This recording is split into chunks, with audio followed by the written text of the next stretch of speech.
আসন্ন জাতীয় সংসদ নির্বাচনকে সামনে রেখে শরীয়তপুর ৩ আসনে ব্যাপক গণসংযোগ চালিয়ে যাচ্ছেন বিএনপি মনোনীত প্রার্থী ও বিএনপি ভারপ্রাপ্ত চেয়ারম্যান তারেক রহমানের একান্ত সচিব মিয়া নূর উদ্দিন আহমেদ অপু।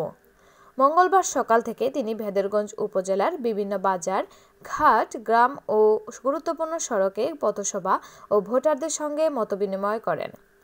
এছাড়াও তিনি বিভিন্ন স্কুল, মাদ্রাসার শিক্ষার্থীর মাঝে খেলাধুলার সামগ্রী বিতরণ করেন।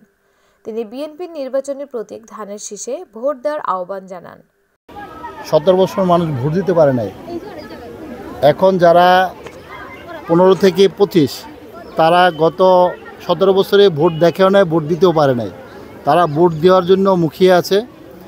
এই জেনজিকে আপনারা যত তাড়াতাড়ি এদেশের মানুষ ভোটের সুষ্ঠু পরিবেশ সৃষ্টি করে দেশে একটা সুন্দর অংশগ্রহণমূলক নির্বাচন করার জন্য সমগ্র জাতি অপেক্ষায়, এবং এটা কোনো ষড়যন্ত্রেই এই নির্বাচন বন্ধ হওয়ার কোনো উপক্রম নাই, কোনো সুযোগ নাই।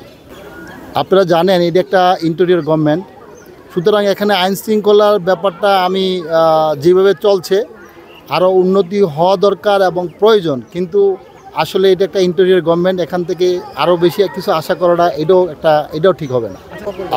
আসলে আপনারা জানেন প্রত্যেকটা মানুষের মনের কথাগুলা, মনের আকুতিগুলা মানুষ এই রায়ের মাধ্যমে প্রতিফলিত হয়েছে।